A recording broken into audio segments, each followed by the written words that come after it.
maybe we'll keep our answers short too, or we'll never get to the end. I'll just add a couple of points.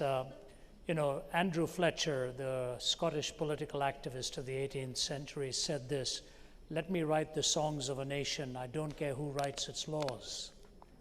Let me write the songs of a nation, I don't care who writes its laws.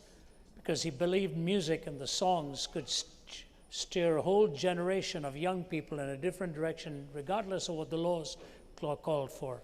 Music is a very powerful instrument.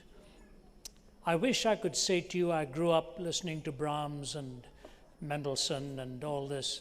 Instead, I grew up listening to the Beatles and Elvis Presley and Cliff Richard, and my dad used to say to me, "What nonsense are you listening to?" He couldn't stand Presley's voice in the background. I used to borrow it from my friends. So I struck middle ground, and Nat King Cole came into the scene, and country music and so on. I enjoyed all of them.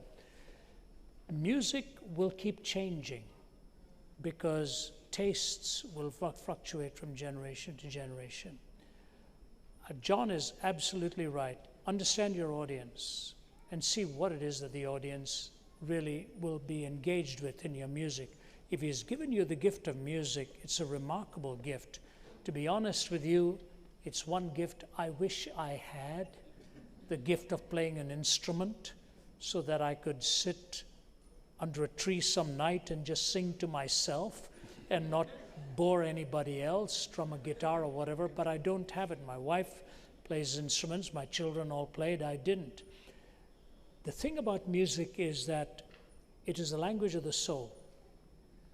You can argue philosophically in many, many ways, but music brings the emotions into reality where you utter emotions that are expressing what you're really feeling. But music is very seductive, very seductive. It can make the means an end in itself. I've known people who took the means and it ultimately destroyed them, because music brings with it an artistic mind, and an artistic mind will sometimes float with emotions and aesthetics and not anchor it to reason and argument. You have to find middle ground. So don't let it become a god. Let it become a means to point people to God. So here's the point I want to make to you. There are errors in form, and there are errors and corruptions of substance. In forms we will differ, and they may be erroneous. Never corrupt the substance. The substance of what you sing about must always be pointing people to the truth that is greater than its instrument. Those of us in the older generation need to realize how powerful music is for the young, and we need to recognize that.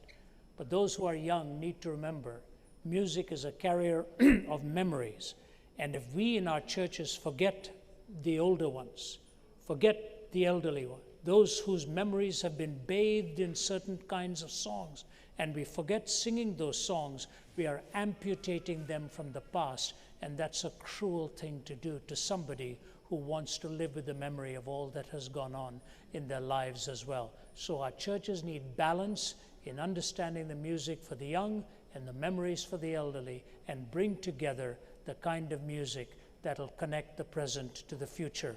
Because if we forget those in their senior years, when the turn comes for the youth 30, 40 years from now, and they're forgotten too, it'll be a very painful experience. Music should be a connector to memories and retain the substance of truth. That is what I would encourage you to do.